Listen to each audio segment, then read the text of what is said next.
My name's BJ, happy to be here. And I can guarantee you that I'm the least tech savvy person in the room.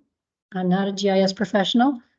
And so why am I here talking to GIS professionals about geolocation format? And the reason is because we, as emergency responders, we are asking for your help to increase public awareness and emergency response information using US National Grid.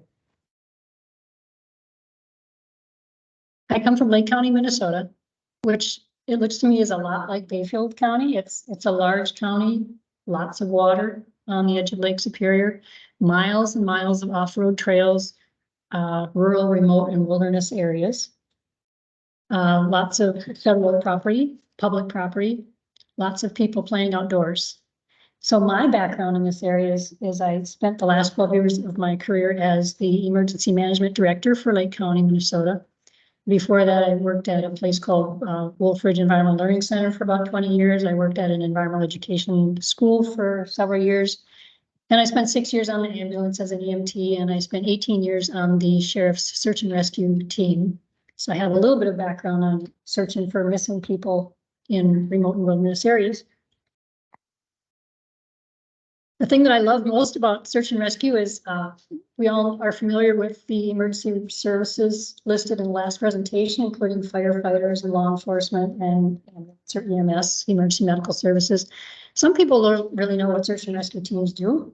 So I like to tell people that the main difference between search and rescue and those other three services are we all respond to people in need of help, but the other three services usually know where those people are. Right, and they can drive to them. And search and rescue people, we often have to find them first. And the other thing that makes search and rescue different is that we all drive trucks with lights and sirens, but for us, our mission really starts where the road ends. And so we spend a lot of time then going off into the woods on our feet, or snowmobiles or ATVs or boats or snowshoes or something like that. So it's a mission that is rewarding, and sometimes we save lives, but most of the time it's just plain fun. I love to do that. And I assume that many people, since you live in this county, most of you play outdoors a lot as well. So I have three things I'd like to do today. One is to try to give you an idea of a background of search and rescue so that we know how we actually respond and look for missing persons, especially in rural wilderness areas. And the second thing is to show you how we, as emergency responders, are trying to educate the public and increase their awareness in US National Grid and knowing where they are in the woods. And the third thing is to show how you might be able to help us with that mission. So we have, some people think when we're searching for missing people, we just, do the grid search where you're hand to hand through the woods going in a straight line, hoping to bump into somebody. But actually it's a pretty strategic, planned response. And it's pretty consistent throughout the country. Because we work with so many partners, federal partners, state partners, local and tribal partners, all working together, usually searching for the same person. We've learned through trial and error that we need to all have the same plan. And so in northeastern Minnesota, you can see we have 3 counties in the arrowhead of northeastern Minnesota. We had a search in 2008 where all these agencies worked together for several days to find a couple of people who were missing. What we learned from that is we needed to coordinate our plan so that we all knew who was in charge and what we were going to do and how we were going to do it. So we came up with this plan in northeastern Minnesota that all of our public agencies have signed on to. And so we all have a consistent plan, and it has greatly improved our response for the last several years. So I want to just go through basically what's in the book. It's pretty simple. As soon as we get a 911 call for a missing person, we number one, prioritize the urgency. And you can do that in your head in about 10 seconds. It's not rocket science. We do have a worksheet and check off items that we can do to help us score that or decide if we're not going to search immediately. We always respond immediately anyway. We start planning and collecting our resources, and then we set a time where we're going to go boots on the ground. So if you look at these photos, for example, which of these situations would make you the most nervous or worried about a person who didn't come home when they were supposed to? Is it the group that has several people in it and they plan to be out in the woods for a week? Or is it the small child that's walked away from a campsite? Is it an individual who's out there in some inclement weather that wasn't expected? An elderly person with dementia who walked away from their home or their nursing facility, or the individual who's out rock climbing and missed their date for dinner? And you can kind of figure that out by yourself. The second thing that we do is we prioritize scenarios. And what that means is a scenario is what could have happened to this person to make them go missing or not come home, right? And you probably have some of these in your mind as well. There's really only about six things that could go wrong. What are they? Got any ideas? They're injured. Thank you. What else could have happened? They're lost. Thank you. We got 4 more. They are distracted. You know, might be a kid chasing their dog or a chipmunk, might be a hunter following their deer, might be somebody that met a friend on the road, went to their house or the bar. They might be delayed by weather, by their car breakdown, something like that. They know where they are, they're just late. They might be dead, right? Deceased, something happened to them. Or they might be the victim or perpetrator of a crime, whether it's kidnapping or fraud, something like that. So figuring out what those scenarios are and which one is the priority will help us determine how to function our response. And the third part of that is setting up incident command, which is just trying to determine who's going to be in charge, where are we going to meet, what resources do we need, etc. So we're ready to go. Once that's done and we hit the ground, we have basically 5 strategies that we use all the time. And while they're numbered 1 through 5 on here, they don't necessarily go in that order. They, if we have enough resources, of course, we would be doing them all at the same time. So the first one is to protect the last known point. Obviously, we want to start a search in the last place where that person was known to be, whether someone saw them there, or whether we find their truck in the parking lot, or their tent at a campsite, or whether they just left from their home. And we usually send a task force there to that point last seen, or last known point. A task force is a group of disparate skills and expertise with the same mission. So normally we would send a law enforcement investigator to look for evidence. We would protect that scene by trying to keep other people and things that might destroy that evidence away from it, including smells. Then we send in a human tracker. A human tracker is a human tracking a human. Sometimes tracking someone is really easy. For example, in the lower left, you see the snowshoe track. Even I can follow a snowshoe track, right? We were searching for a Forest Service forester who was out doing a timber sale, marking a timber sale. And this was in January, which, you know, it was 15 below that day. And he was supposed to come home at 4 o'clock in the evening, and he didn't come home. And so we were finally called about 8 o'clock at night. And it took us an hour or so to get out to where he had left his snowmobile. And then we just followed the snowshoe tracks for about an hour. So this person had been out without a flashlight or, you know, unprepared to be overnight in the winter. And we finally found him, and he was really smart because we found him holding on to a spruce tree and walking in place in his snowshoes for 7 hours. Brilliant, right? I mean, we always learn in elementary school that when you get lost, you're supposed to stay put, right? So that was good. Some people are harder to track. We often use Border Patrol trackers who will come in. We had a search where we were looking for a missing person who walked away from their home in a small town.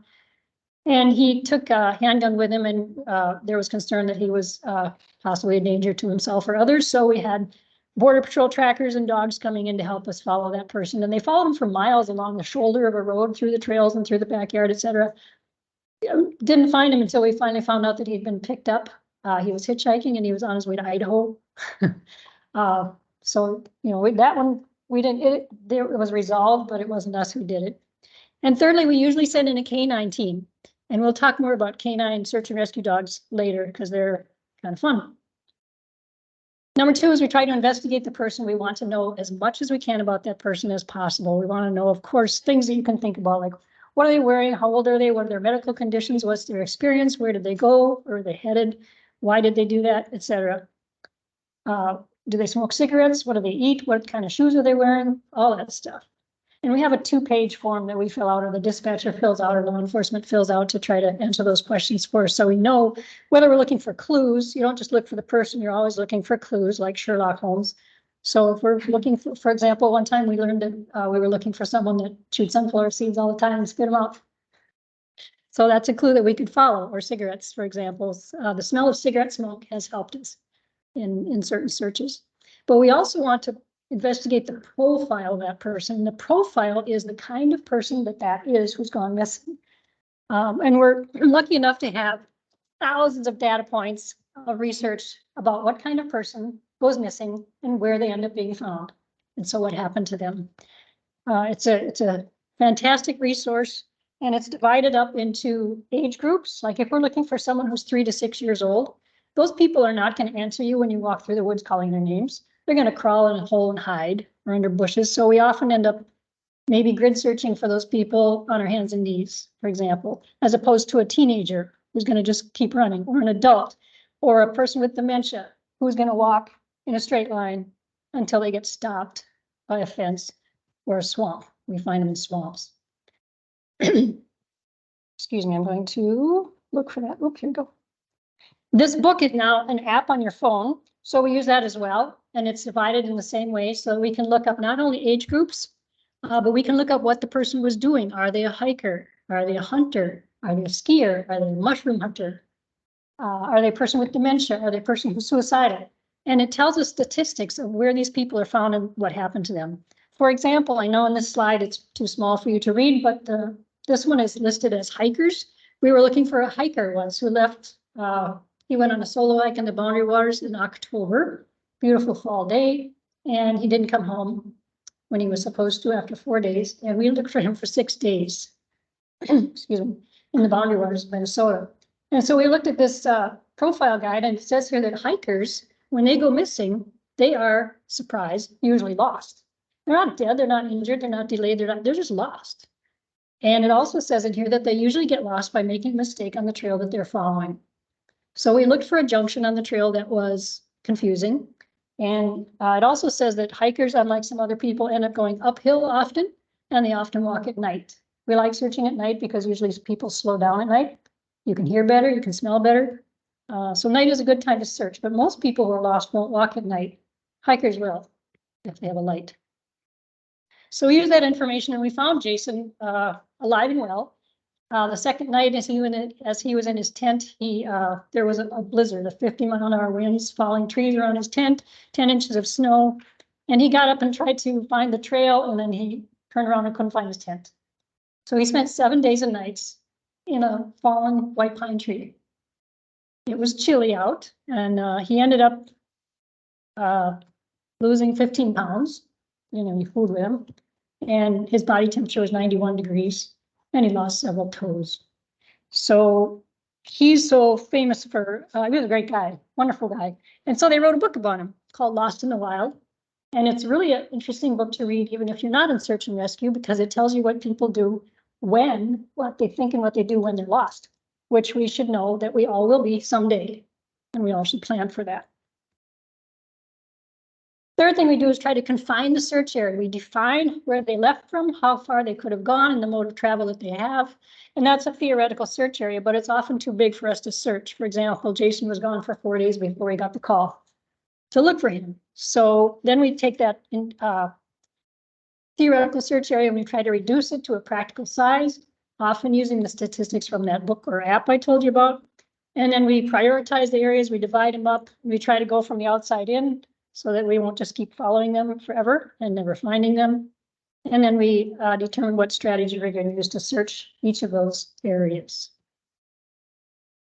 We always conduct some kind of hasty searches. Hasty searches are simply, obviously, going quickly to places that are either a high probability or a hazardous place. So we might, if these were starting out on a trail, we would send our best runners and run the trail to see if this person is laying there with a broken leg in the trail. We'd also check out their homes, their friends' homes, the places they would go if they were distracted. We check out the hazardous areas. For example, if they're walking along a trail river ravine, we would follow the river to see if they're in that dangerous place injured. And then we use special resources. A lot of them are transportation resources. We have a lot of those on our own, but we don't have any air resources ourselves. So that's where we use our federal partners and our state partners and the Coast Guard and other places. We also use medical helicopters. Those folks are great because they wear night vision goggles. So if you can see that lower right green picture with the white spot in the middle, that's a picture of a cell phone at 4 miles away at night. So we've called people in when we're searching for groups in the boundary waters that have gone off the trail and disappeared, but we have cell service to them. We can call them up and we say, when you hear the helicopter, just shine your light in the sky. And we've had the helicopters find them in 5 minutes and then lead us to them, which is just fantastic. We have other resources for rope rescue, cliff rescue, swift water rescue, ice rescue, all those things. Yeah. And then we call in dog teams. Our agency, Lake County, doesn't have any search dogs right now. We have in the past, but St. Louis County, Minnesota does, and many other counties do. Most of the dogs we use are from volunteer groups around the state. Excuse me. And there's 3 kinds of search dogs. Basically, there's trailing dogs you might have heard of. That's what you probably think about when you think about a dog on a lead with someone following them. And trailing dogs are looking for a specific individual. So if I took someone in here and I took your sock or your hat, and the dog came in and I could hand them the sock or the hat, and they would sniff it honestly for less than a second. There they go. And then they would follow in this room and they would find you, that person, that socks person. They can do this in an auditorium, at a concert. They can do it in the woods when you're miles away. They're not perfect, but they're a great resource. Then there's air scenting dogs, and they work off trail, or I'm sorry, off leash, like the center bottom photo there with the dog that's just running away. And those dogs are used for people where we don't have a search article, a scent article. So we'll send them out in 40 acres, and they're controlled or guided by voice and hand signals, and they can clear almost, I have the quotes around that because they never clear perfectly, but they can in an hour, they can go through 40 acres and say there's nobody there. So it doesn't work very well, of course, in a city park where there's lots of people there because they'd find everyone. But if you're in the boundary waters looking for someone where nobody's supposed to be, they will find that person. And then there are the human remains detection dogs, formerly called cadaver dogs, that find dead people or parts of dead people, very small parts of dead people. So if there's a hunter, for example, that's fallen out of their tree stand, and interestingly enough, you and I each smell differently when we're alive, but when we die, we all smell like dead people. We all smell the same. We don't smell like dead deer or dead chipmunks though. So we can use them to find deceased people. And finally, we use some, what we call technology, which is maps and pieces of paper and signaling. We'll use sirens and guns to signal. We'll do grid searches, which is the hand-to-hand kind of search through the woods for clues or for people or for anything, aircraft, whatever. Or we'll do triangulation, which was where we send, we were looking for some hunters one time and they didn't even know where they parked their truck. It was just outside the boundary waters. So we spent an hour or two finding their truck, and then we sent 3 teams around the intersection where their truck was. And we blew our siren, and then they shot a gun. And so we're all ready with our compasses and our, take a bearing on them and triangulate on the map. And then we can find out where they were. So through that, we have learned a lot of lessons about how to prevent getting lost, and we're making it easier to find us when we are lost or don't come home. I suppose many of us in here go out into the woods with a day pack and you don't leave a note of where you're going. Neither did I for many years because I was too good for that. Right? I wasn't going to get lost. But I can tell you after 20 years of doing this, I leave a note every time I go somewhere if I haven't told someone where I'm going and I'm going off-road. So at least when I have my heart attack in the woods, they'll know where to start looking for me. And of course, you're supposed to carry 10 essentials. I'm not going to talk to you about what they are because we'll fight about it, but these are my 10 essentials. They live in my day pack, and every time I go off trail or off road, I take it with me. We're supposed to stay put. So once you find out that you are lost, and you've tried a couple times to figure out where you are and how to get out of there, please stop moving. Just stay there. You will save us a lot of time and trouble and yourself because it reduces our search area and search time to respond to you. Carry a map if you can. Carry your cell phone because you know we have all kinds of apps and maps on our phones that help us and tell us where we are. And lastly, I would strongly request that when you do that, if you have an app that shows maps of where you are on your cell phone, to use the format, the geolocation format, US National Grid. Now, I know that you are all GIS professionals, and I don't want to insult you, but for my own edification, would you tell me how many of you are familiar with US National Grid or USNG geoformat? Super, that's good. It turns out that it is the national and the state of Minnesota and the state of Wisconsin standard geolocation format for land-based search and rescue. It has been required by federal agencies, by FEMA, for all federal responding agencies for emergencies and disasters, training, planning, and response since 2015. So there are reasons to use it. One of the reasons is that lat long, which is kind of the standard, that's why I asked the question of the former presenter about what format they were using. I noticed they were using decimal degrees, and that is designed for distances or maps which go over the curve of the earth because lat long lines are curved, right?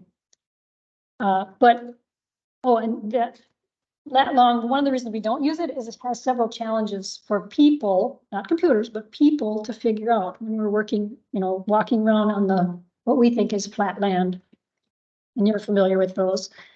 But so that we prefer if we're searching for someone on land, this is not the Air Force looking for an aircraft, but on land where we're probably working within a 50-mile radius of where the person was last seen, we can pretend that the earth is flat.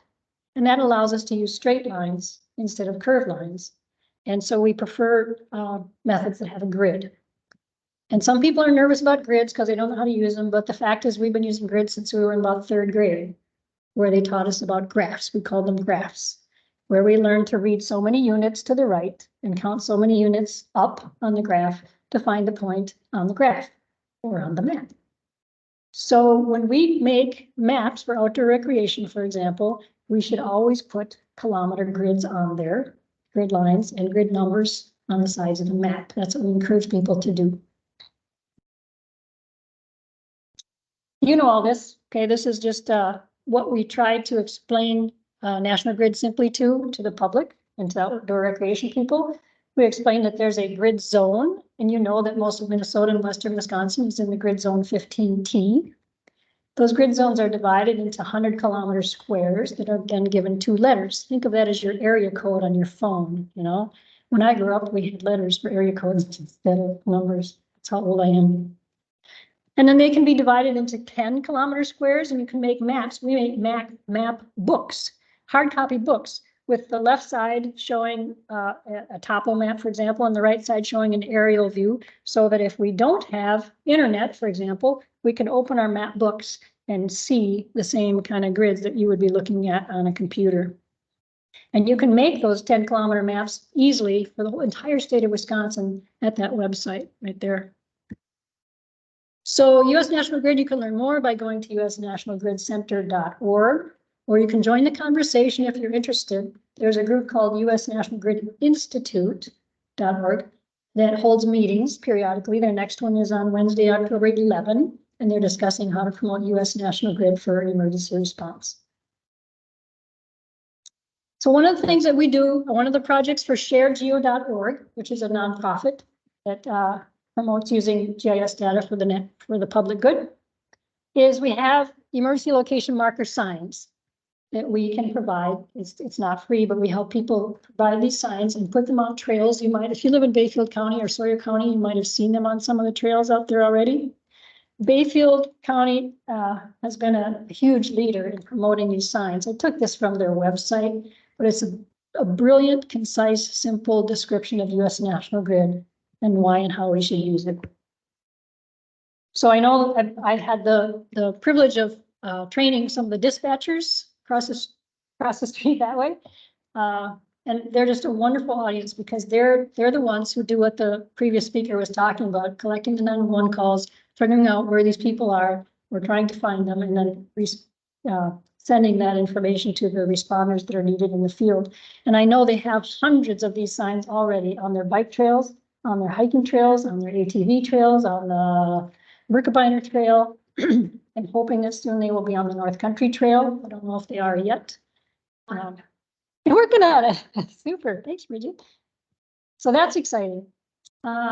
So you know that Bayfield County, I believe the entire county, except possibly some of those Apostle Islands, are in the grid square 15TXM.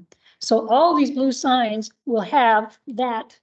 This one doesn't, it's a different place, but they'll have that grid square on the top part. And what most people are interested in is in the 8 digits below there that are the kilometers or my coordinates from easting and northing. We like people to understand the scale of those coordinates. So the first 2 digits, easting and northing, are the kilometers on the map. So 61 and 71 are the kilometers east and kilometers north. And then the other 2 digits go down to 10 meters. So this sign will locate someone. If you call in this sign, this coordinate from the sign or your phone to the dispatcher, they will know where you are within 10 meters or 30 feet, which is less than the size of this room. So we also try to explain to people who aren't familiar with UTM or meters, what these numbers mean. So I tell people, if you're watching these numbers on your phone and you walk, if the number changes, if the number changes from 6110 to 6111, you've gone about 10 meters, which is about 10 yards, which is a first down going east.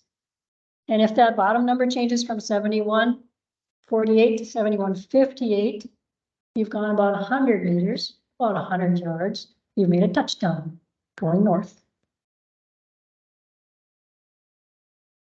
And we also encourage all of our recreational users to download an app for the same sign on their phone. Looks like this, right? It's free and available, and you can get it at usngapp.org. That's a website, and you can, it loads on your phone, and then it moves, the numbers change as you move through the woods. And once you've downloaded this on your phone, you don't have to have cell service. I know you've got areas in this county where you don't have cell service, and people say it won't work, but it does. Why? Because the coordinates come from satellites, not, it's got a mind of its own, not the cell towers. And we encourage them to download a mapping app like Benza Maps. That's one of the Feds, the Forest Service, et cetera, uses to get a geo-reference map. And then not only will they have the coordinates move on their phone as they travel, but the little dot on the map will move. The purpose for this is to take the search out of search and rescue. In other words, if these people know where they are when they break their legs and they call 911, we don't have to spend hours looking for them. I know it has made a difference in saving several lives. So this is 40-second video.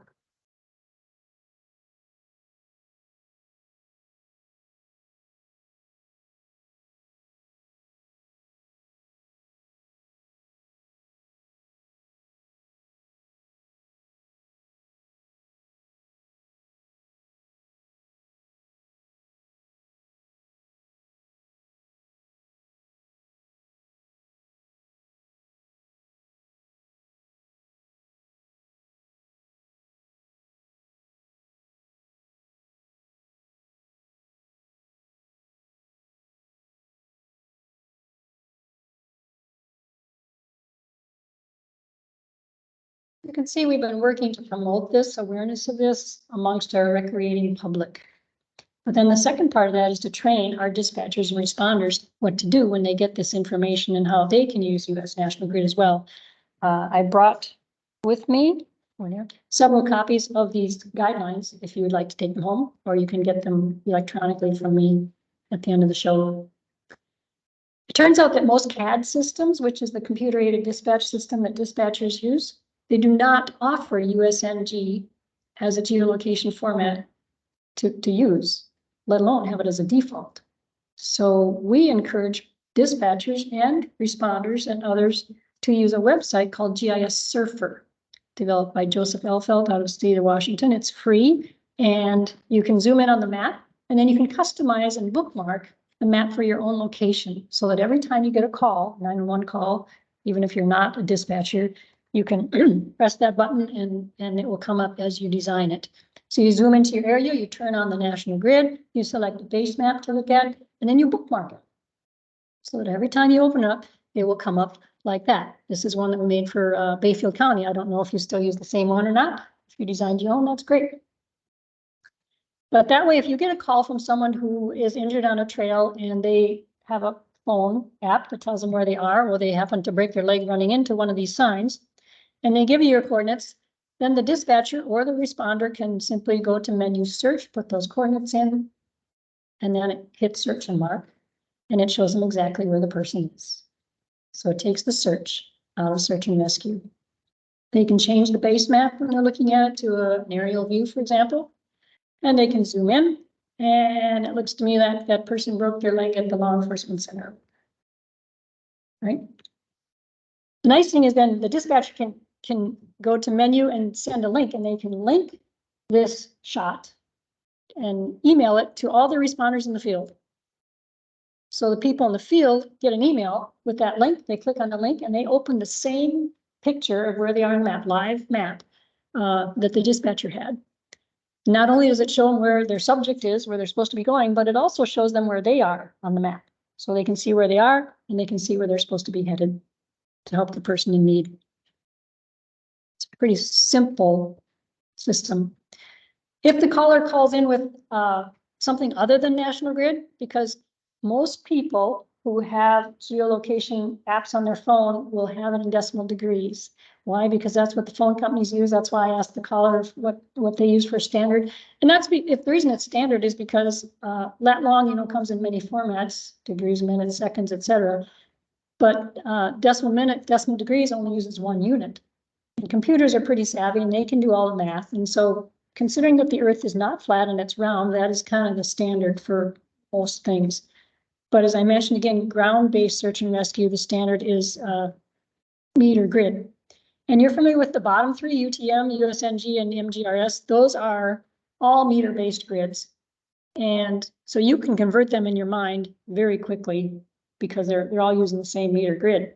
To get it from UTM to USNG, we simply drop the last right-hand digit of easting and northing because that's a meter. And we don't need to be within 3 feet of someone to find them. So the search and rescue standard is 8-digit precision, which means 4 digits of easting and 4 digits of northing. Those first two numbers, 0, 6, and 51, those are the ones that turn into the letters of the grid square. So if we're within 62 miles of that person, like all of Bayfield County, we don't need them. So we can just use the numbers, the 8 digits in the white box. And it saves us a lot of confusion on the phone or on the radio when we're talking back and forth. If you've been in the military and you're with military grid reference system, you can see it's exactly the same as US National Grid without the spaces, because computers don't need spaces. They're smarter than I am. So you can put in any format of coordinate into the system, or you can put in an address and again, hit search and mark, and it will take you exactly where you want to go. The other thing that's so helpful for responders is with this program is you can right click anywhere on the map and it gives you the location in all the different formats. And the reason that's important for us is we often get callers calling in decimal degrees or another form of lat long. Our responders on the ground are using US National Grid. When we call in our air resources, their standard is decimal minutes. So they will ask us if we got it in decimal minutes, and then we can just click on it and say, yeah, it's right here. Most of them can convert also. Our responders in the field can also use GIS Surfer on their phones. So we encourage them all to have it on their phones. Usually when I would do searches, I retired now for a few years from the rescue squad, but I would always carry a GPS and I would hardly ever use it because the phone apps are so good now. So we encourage our responders to download, to bookmark GIS Surfer and also Avenza Maps or another mapping program where you can see where you are on the map. And then also you can drop labels and points on there. The nice thing about Avenza, for example, is that's an app. Once you preload those maps, it works without service. GIS Surfer is an internet-based thing that program that needs service. Okay, so my whole point here, folks, is that GIS or USNG has made a difference. It's made a huge difference in how we respond to people and reducing our time and increasing our efficiency and our effectiveness when we respond. So here's what we want from you. We want your help. You know what you're doing with GIS, and most of us don't. Like I can work with a map and a pencil and a ruler and maybe a protractor, but I can't do GIS. Every search we go on, we want a GIS tech there, and we hardly ever have one. So things you can do for us is, number one, I would encourage you to just try looking at GIS Surfer, that website, and review it, become familiar with it, and share with Joseph Elfelt, the creator, feedback. He looks forward to that all the time. We call him all the time. To promote USNG with the public, to become familiar with it and promote it for the public, outdoor recreators, and also emergency responders. How many of you use National Grid in your work products now? See, that's interesting. It's cool. Consider adding, when you make maps, especially mapping products for outdoor recreation folks, please consider putting in the kilometer grid lines and numbers. The USGS maps and the US Forest Service maps all do that already. They all have the grid ticks and the grid numbers on them. And then become familiar with your emergency responders and offer to help them in their responses, planning beforehand, and even going so far, if you're interested, as saying, I can do that GIS stuff for you when you're out there. Because you don't even have to be there, right? You can be back at your home drinking coffee and eating donuts and doing this work for us. So the point is that you guys have a skill and an expertise that we don't have and we can use. And we appreciate your thoughts on that. So you can make a difference too. This is just a shot of the response guidelines that we have available for dispatchers training and emergency responders to learn how to do this and to help people in the woods. For example, if someone does have cell service and calls 911 and they don't know where they are, our dispatchers or our responders will talk them through going to usng.org, usngapp.org, and or any other app that will give them the coordinates. And then they can give us the coordinates on them. They can text it to us or read it off if they're on their phone, and then we can find them. I know it has saved lives on the Mississippi River, for example. It's helped find people in urban areas like transportation routes, like railroad tracks. Where am I on the railroad tracks? Where am I in Lake Superior? Where am I on the big water, like your big lakes around here? And where am I in the cornfields? So in parking lots. And the previous person talked about subdivisions, like malls or large office buildings or factories. And if we can find someone within 10 meters inside one of those large city park areas, that will help us respond quicker. So that's my program. I'm happy to take questions or comments. Get us back on schedule. Bridget? So with placing these signs, we normally do intersections and like danger spots, but then straightaways. How long would you suggest as distance between signs for the straightaways? That's we don't have a suggestion. That's up to you. But I can tell you that, for example, Cobb County, Georgia, that's around Atlanta, Georgia, they put them every quarter mile on hundreds of miles of their trails. Personally, I think that's a little much because, first of all, we started promoting these programs before we had cell phone maps and apps that would give those locations. And so what we're doing now is promoting putting them at the places you mentioned periodically, especially at trailheads. We try to put signs with these signs on the trailhead. We try to put an explanation. So in other words, people see the sign, they go, well, what does that mean? Right? I don't know what those numbers are for. What is that? Our altitude? I don't know. So we put a sign next to it that says, you know, this is US National Grid. Download this app on your phone and download this map. We'll put a QR code on there so that you can download your snowmobile trail maps or something. And then, so the whole point is to get them used to this, to seeing these signs and to seeing the format, knowing what it's for. And once that's done, if they've got that app on their phone, they don't need a sign, right? So if we put it at trailhead and at junctions and at danger areas and at campsites, for example, road crossings, that's what we recommend doing. But as far as a straightaway, if you want to put one every mile or more, 5 miles, I don't care, 5 kilometers, whatever. That's not as important as getting them to see it in advance and know what it's for. Education is. Exactly. Thank you. Great. Can you talk a little bit about the tension between kilometers and miles? It seems like it goes back and forth quite a bit. A lot of trail maps are in miles. A lot of government agencies use miles. Yes. And some of these are in kilometers. Can you talk about Yeah, that? if you're a skier, it's not a problem, right? Because skiers all do kilometers anyway, or Nordic skiers, I should say, but that's a great question. It's similar to the question of what to use degrees or meters.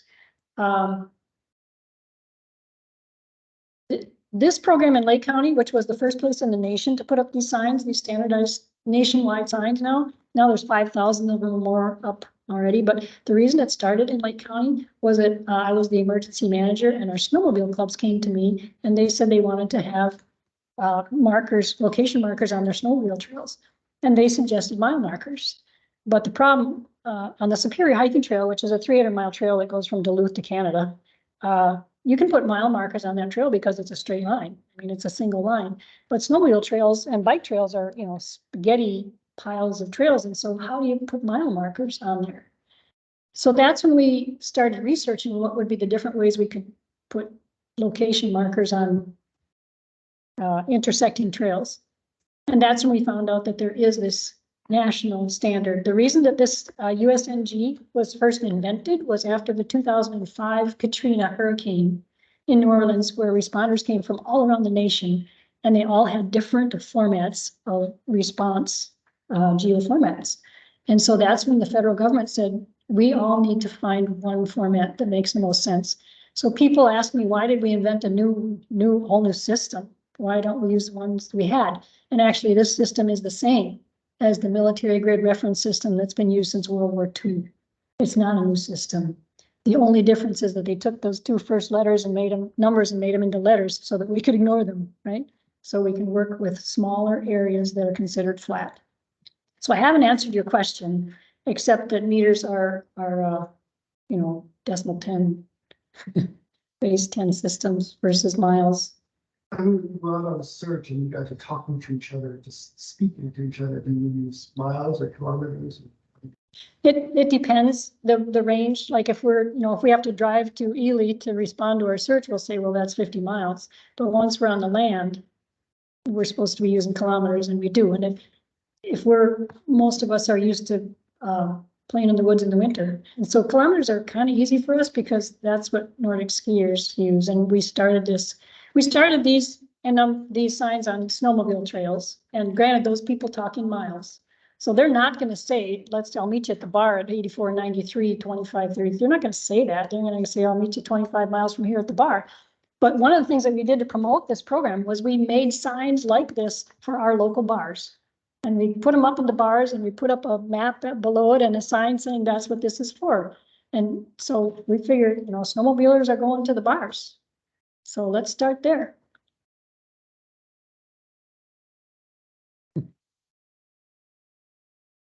Thank you for your time. I have a question. But, if anyone doesn't use it, they keep a really great PDF that has links to rest services throughout the entire United States. And it's categorized by state and local and government level and federal sources. It's just great if you're looking for rest services. That Thank you. And Bayfield's on there, right? You can download Bayfield's trails onto GIS Surfer. Thanks very much.